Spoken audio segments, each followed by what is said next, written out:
everyone, and welcome to week 2 of the Cooking for Health workshops here at Save a Food Bank. We're so excited to have you.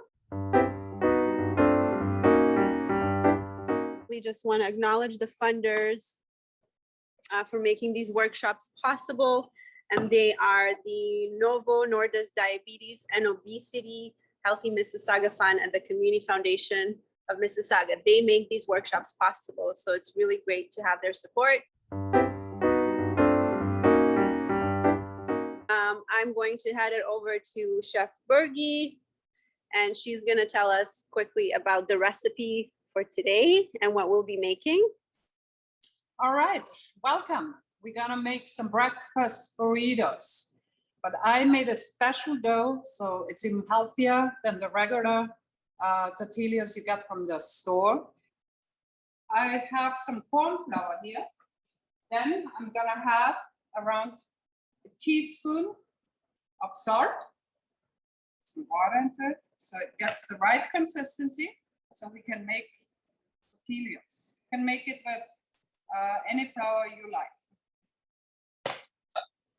So when I see that my flour takes most of the water in, I'm gonna put it up and I'm gonna use my hands.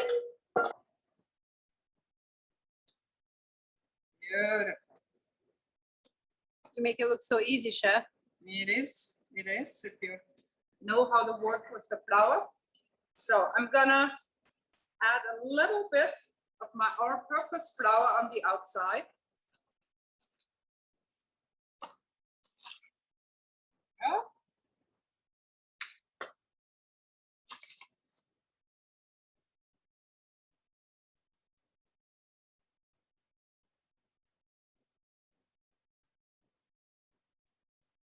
Do you put any oil in it as well? No, no oil at all. And now I'm gonna put it and let it rest for at least half an hour. So it's easier to work with it. Do you cover it with anything when you let it rest? Yes. A little bit plastic foil, or you can cover it with the plate. The next step, we're gonna make the filling. The filling of the burritos, while the burrito dough is resting in the fridge, we're gonna make the filling. All right. Here we got some green onions. We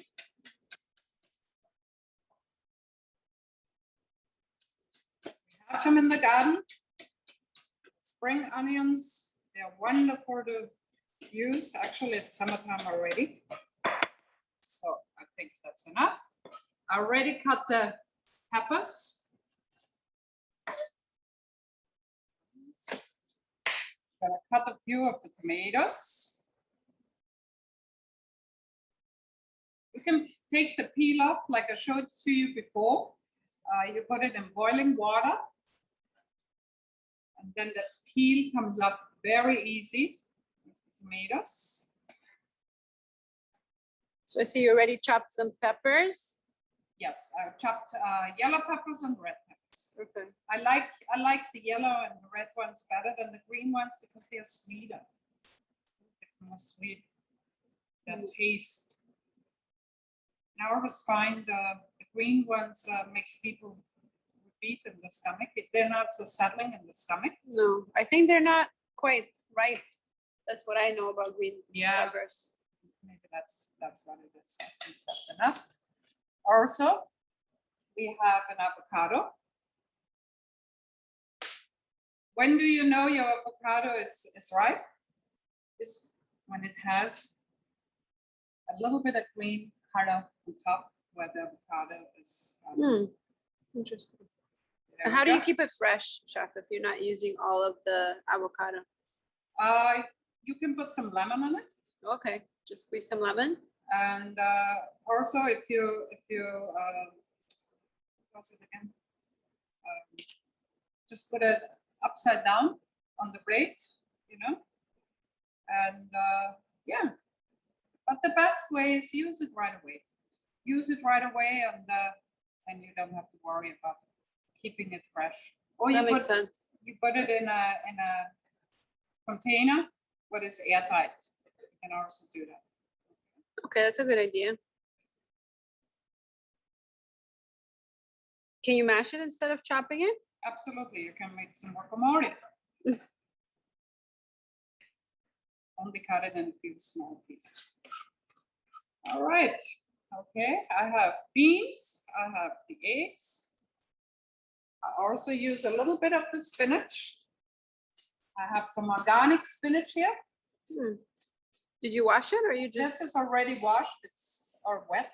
I'll just put it in there so we don't have to. I wash everything. Everything I eat needs to be washed. Okay? So we have all the ingredients what we need for the filling. So I'm gonna put a bit olive oil in my pan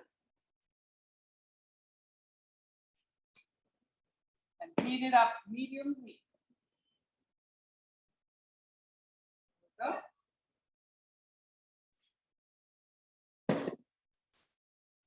In the meantime, I'm gonna crack open the eggs.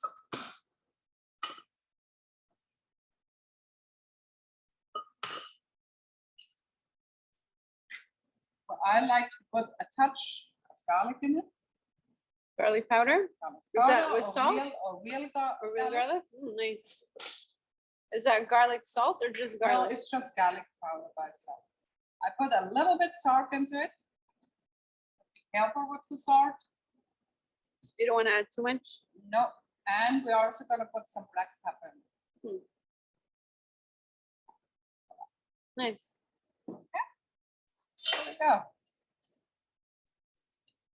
So when I make omelet, I add a little bit of water to make it fluffier. Is that an option? Or like Absolutely, milk? or even milk. You Milk. can put milk. You can add milk to it. Actually, you know what? We're gonna add a little bit water to it.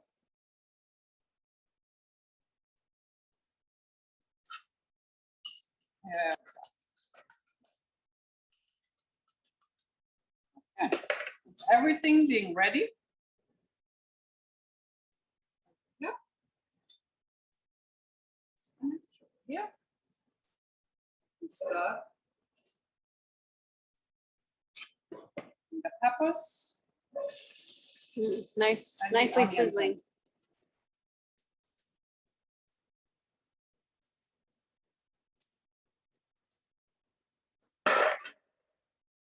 I like to have it roasted for just a minute before I put the tomatoes in, because when I put the tomatoes in, it gets pretty watery with the tomatoes being so ripe.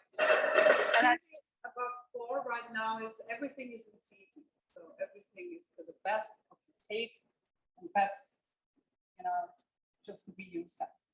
What did you want to say? Oh, I was just asking, it's still medium heat that you're cooking Yeah, this on, right? we are gonna medium because the onions, it's not like white onions or Spanish onions or other, they don't need much Cooking? Roasting, no. That makes sense. Otherwise we get burned. So you see, it's a nice starter. Now I'm gonna add the tomatoes to it.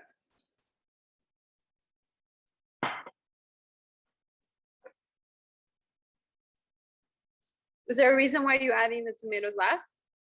Because of the water. Otherwise I won't be able to roast my peppers really nicely. Okay?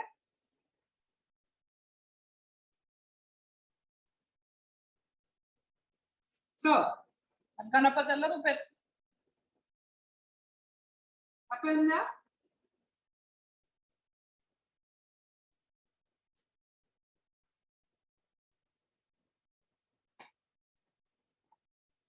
I like a little bit of cumin. What was it? Cumin? Oh, you added cumin? And gonna put a little bit of my hot spicy This chili? chili pepper.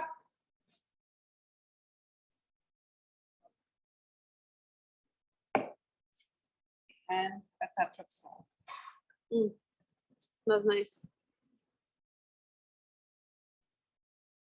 There we go. I use sea salt because sea salt is much healthier than table salt. Then we're gonna add a few beans to it. Let's make it real Mexican. So you can use any beans, kidney beans, You black can use beans. any beans. I like red beans because they have, for me, the best flavor. They are not as gassy as other beans are. So yeah, you can do the beans the day before, then you put it in some water. That's a good Cook point. it the next day, or you use a can and take all the water off because the water Rinse has it? a lot of sodium. Makes sense. So I'm just gonna roast this for a moment.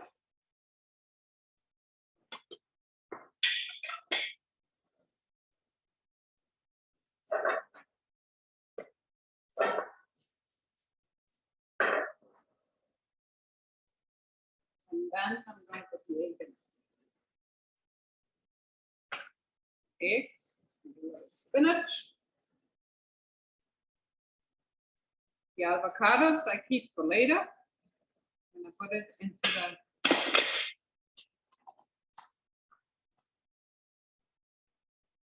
and the dough is nicely and cool. Wow.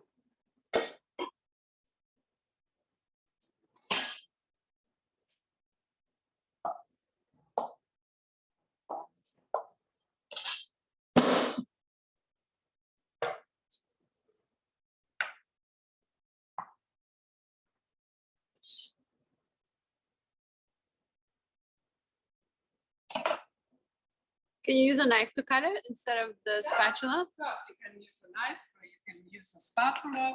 It's up to you. All right. So can you actually over knead your dough? Like when you're kneading it too much, that it will actually start to break? No. That never happens? There's nothing really part of it. Over kneading. Over kneading or overworking it is usually when there's butter inside or eggs, and it separates from the rest of the things.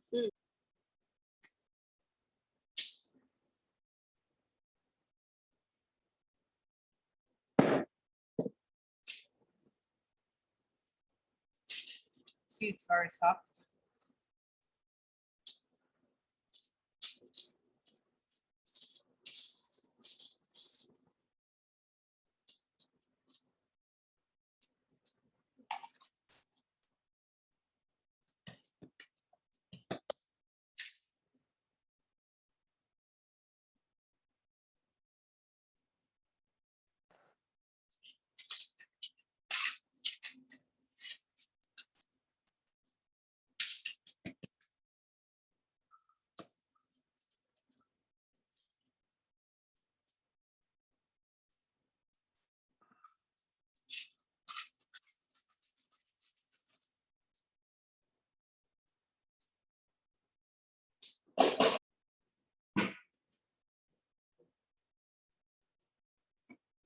Finish it up.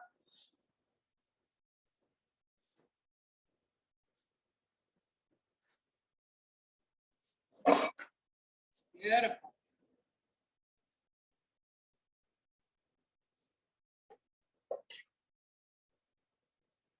Wow. Look at this. Okay.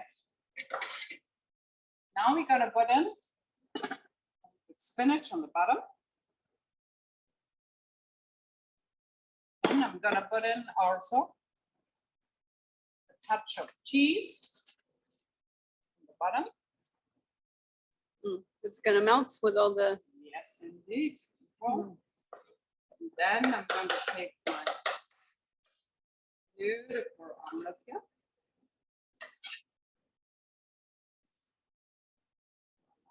Wow. Some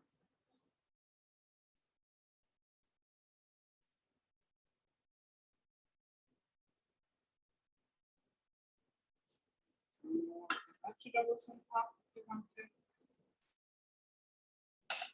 And also put some more salsa if you want to. Sour cream.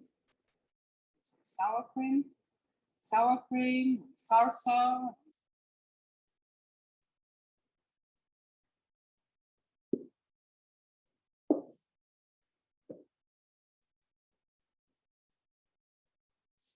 Wow, that was beautiful.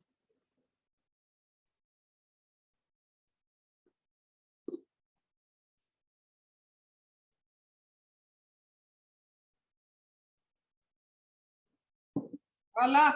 Wow. And Amber, if you'd like to talk about your part of the presentation for reading nutrition labels, I have a little bit of a slide to give everyone a little bit of an overview of what will be covered.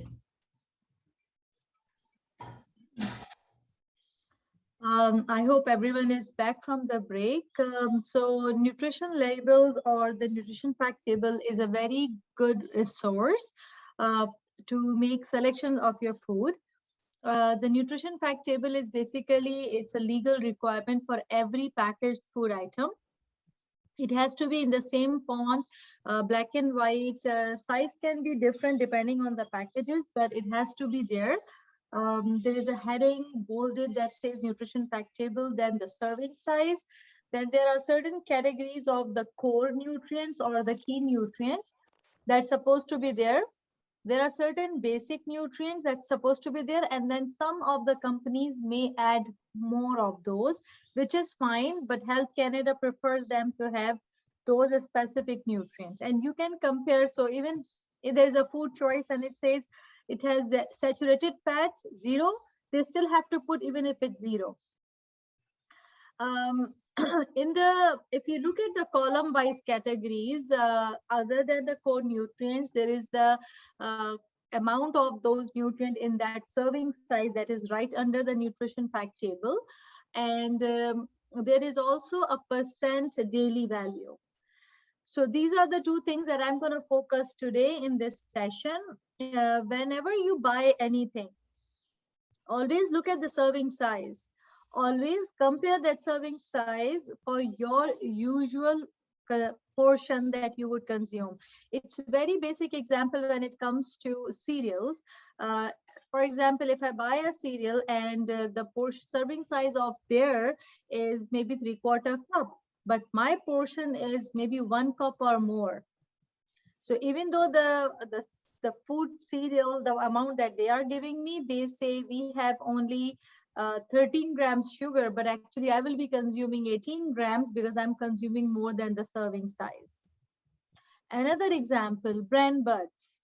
Brand buds, when they write the serving size, they will write for 1 cup. So they would say 1 cup brand buds would contain 25 grams of fiber. A person like me will get excited. Okay, I need to work hard on my fiber. I need to consume fiber. So I will have 1 cup of this product and I will be done for my whole day requirements. Believe me, I don't think so anyone can have 1 cup of brand buds. They are so dry, they're very granular, like you can add 1 or 2 tablespoons to your cereal to add extra fiber. So the bottom line is I cannot consume 1 cup of brand buds. How would I consume 25 grams of fiber? So what I need to do, I say, okay, 1 cup contains this much, or 200 grams contain 25 grams of fiber. I will consume only 40 grams or 30 grams or 2 tablespoons. Then that actually my consumption will be 5 or 7 grams of fiber, which is fine. But again, just try to make the right decision by comparing your consumption portion as compared to the serving size they have written. Same phenomena goes for the calories intake, same phenomena goes for all the nutrients that is there. Percent daily value, a very important, I would say it's a tool or it's a new fact which help us to make so many great decisions. I will highly recommend to read percent daily value for fiber, multivitamins like calcium, iron, and multivitamins and minerals. So all the vitamins and calcium and iron, as well as sodium. Sodium is also a mineral. Why? Because these nutrients are always given in either international units or milligrams, and they are in hundreds and thousands, and it will confuse us. So if you just look at the percent daily value and you know that this nutrient is good for me, for example, vitamin A, for example, fiber, for example, calcium, for example, iron, higher the percent daily value, the good source it is.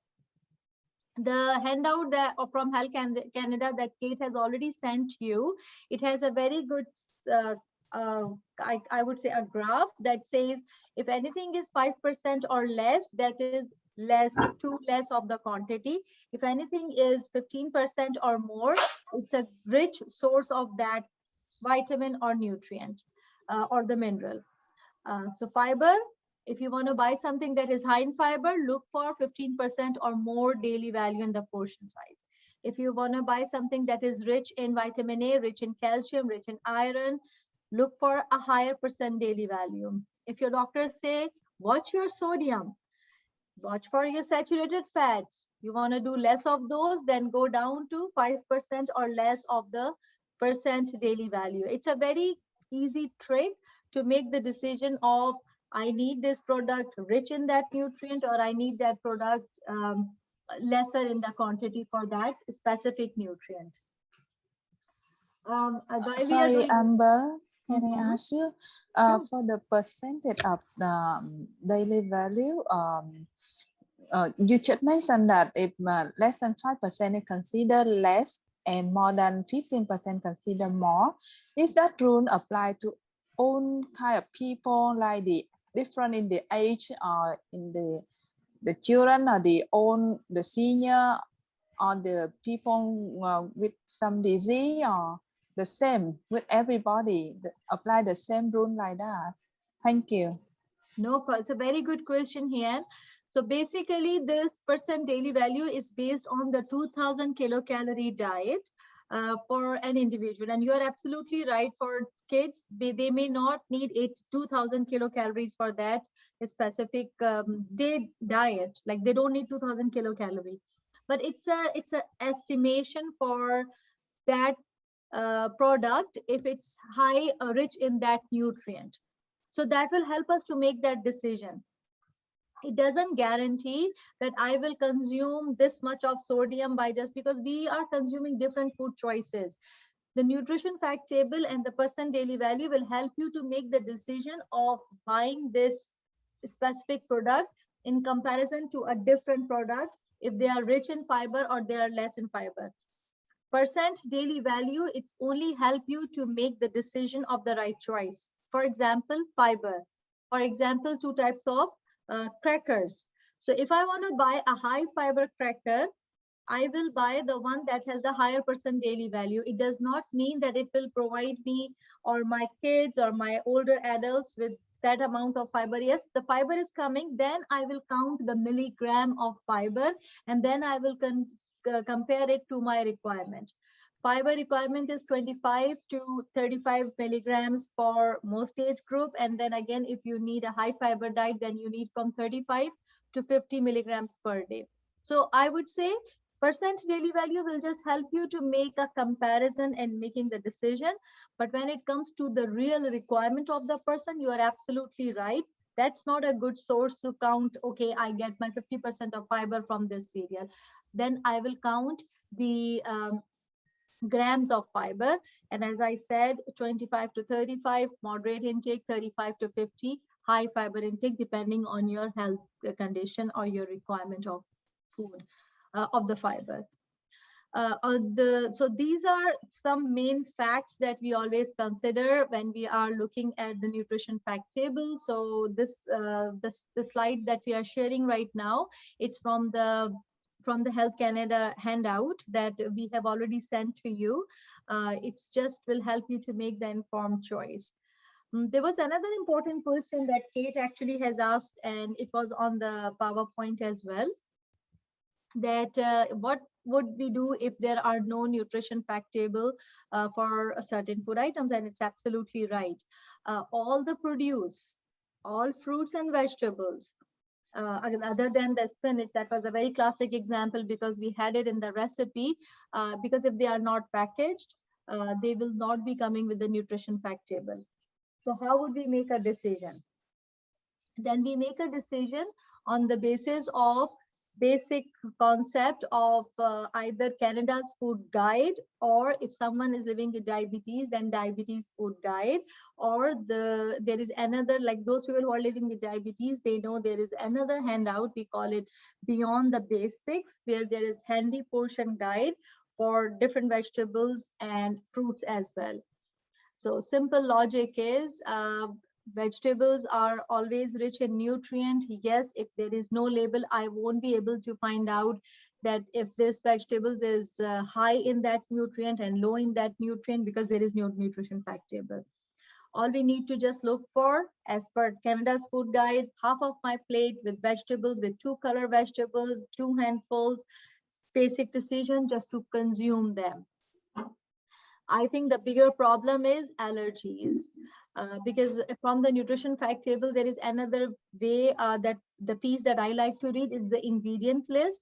And in the fresh produce, I won't be able to do that. But remember that the ingredient list is important when there are more than 2 or 3 food choices, items are added in it to make it a packaged food. So fresh produce, it's apple is a real apple. It has 15 grams of carbohydrate. It has 2 to 3 grams of fiber. So then you need to just, either you go into the nutrient analysis formats or tables or softwares, or you consult with a dietitian. So we can count those nutrients for you.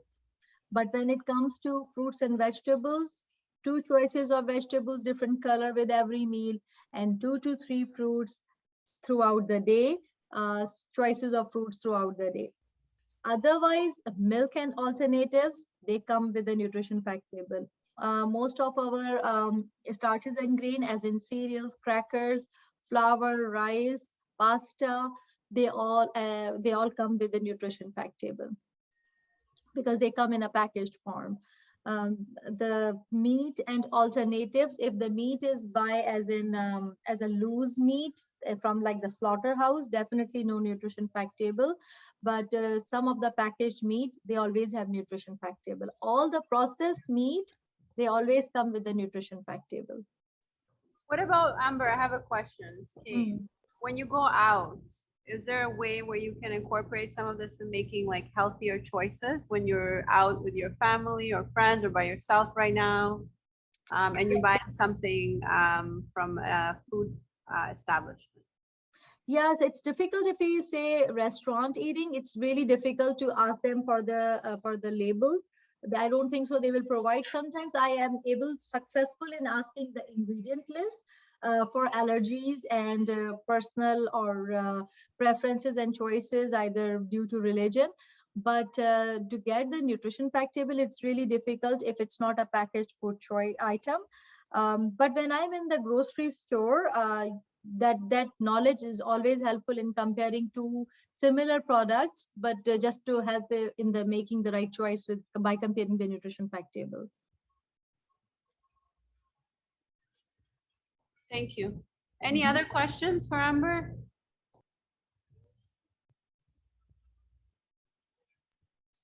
If nobody else has a question, I guess I have one other quick one. So you talked a little bit about the ingredient list. Is it true that the order in which food is placed in the ingredient list? Yes, matters? it is absolutely, it's a very important point. So ingredient list is very important to read, especially so one way of comparing is by calories, by the sugar content, saturated fat, trans fats. But also it is true that they always put it into the order of the higher concentration of that food choice or ingredient, a specific ingredient in that product. So if sugar or sodium is the first 5 ingredients, that means they are quite rich in that specific nutrient. Once you are expert in reading the nutrition fact table, you would know that, okay, so it's only half cup of yogurt and it contains 35 grams of sugar. That's very high in sugar. I'm not going to buy it. And clearly, that 35 gram is reflecting into the ingredient list because it would be either first or the second. I use a very bad example of yogurt, but you guys know what I mean, that if anything that has a higher concentration of that nutrient, it's already clearly written into the gram portion. The sequence is very helpful when it has the ingredient that is not in the nutrition fact list. So sugar is a very good example, but if it's the preservatives, if it's something else that is not in there, and that's like first or second or third option, that means then I have to make a decision that I need that product that is high in those preservatives. So because preservatives, you know, they are not the bestest choice for us. So try to read the nutrition fact table. I always recommend people to compare it, making a good decision. Saturated fats and trans fats, they are not good for your health. So always pick up the food items that are low in saturated and trans fats. If anyone living with diabetes here, they always look at the sugar. Or if someone is taking care of a person who is living with diabetes, they always make this mistake. They always look at the sugar. Please always look at the carbohydrate. You can see on this slide, carbohydrate is bolded as 25 grams. Sugar is 24 grams. So that's a very good example because all the carbohydrate is present in the form of sugar. But remember, fiber is also a carbohydrate and it's a good carbohydrate. If we would have an example where fiber is 3 or 4 grams, then that actually also from the 25 grams of carbohydrate. If you have the can in front of you, Kate, can you please show it to the camera? The kidney beans, because it has fiber in it. So look at the total amount of carbohydrate in this product. It is 30 grams.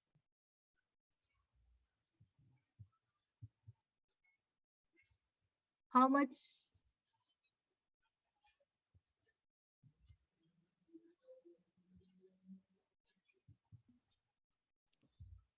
Sorry, I was on mute. 30 Yeah. grams of fiber. 30 grams of fiber. Okay, yes. Yeah, and then if you look at the 30 grams of carbohydrate, and how much is the fiber? So 36 gram of carbohydrates, 13 gram fiber. So about a little less than half. And a lot of protein, which would also help, right, with sugar. Yeah, so beautiful. So this is what I'm trying to focus here. So 36 grams of total carbohydrate. And this is the total. So 33 includes fiber, sugar, and starch. 13 gram as fiber. So that I clearly minus from the total carbohydrate. 36 minus 13. It's only 36 minus 13, 23, and 23, right? Yeah, 23 grams is the available carbohydrate, from which only 1 gram is sugar, then 22 grams is the starch. So total carbohydrate is actually available in 3 forms. There are 3 sons of carbohydrate: fiber, starch, and sugar. On the nutrition fact table, they only write sugar and fiber. What is not written here is the starch. Carbohydrates are not our enemy. Carbohydrates are the primary source of energy inside our body. But if we choose something like that, where 36 grams of total carbohydrate and 13 grams is fiber, so that is gone from the body's struggle to deal with the sugar, because 36 minus 13, only 23 available carbohydrate. The recipe that chef made today, it's so good because it has a lot of fiber. Flax meal, fiber. She uses psyllium husk, that is fiber. She used kidney beans, that is fiber, 13 grams. So try to use those choices that has high fiber, so available carbohydrate is lesser in your diet. Yes, Kate? Also, I was gonna say in the vegetables too. Yes, vegetables and fruits, they are loaded with fiber, and most of the vegetables have lots of fiber, vitamins, and minerals. So very little calories, and everything is good, like good stuff. Yeah. Perfect. That's why we made this. Any questions? Thank you for that, Amber. I have question for Amber. The percentage of daily value, the total, I see that it's more than 100%. I thought that the total should be 100%, right? But So that 32% of fiber, basically they are referring to, it's very high in fiber, because if I consume this product, I will have 32% of my daily requirement of fiber as an estimation. But as I already said, I won't use this as my consumption signal. I would rather use it as just making the right choice. Like, okay, this is very high in fiber. Any more question? I hope I explained you well about the percent daily value. Percent daily value does not mean that I will add up all those numbers and I think I have all the 100% of that specific nutrient. Percent daily value is to make the decision in order to compare two different products. If you have to check or compare, I am consuming the enough of that nutrient, please look at the gram and the milligram of that nutrient from that product. Or maybe do the nutrient analysis through the dietitian, registered dietitian, or you may be using the software depending on whatever is available. Thank you so much, Amber. Amber, you're the best. Yeah, and it's a lot to cover in a short amount of time. So Yeah. I think next time when we meet in 2 weeks from now, if there's any questions and some of you get to practice reading the nutrition labels, we can ask Amber. Absolutely.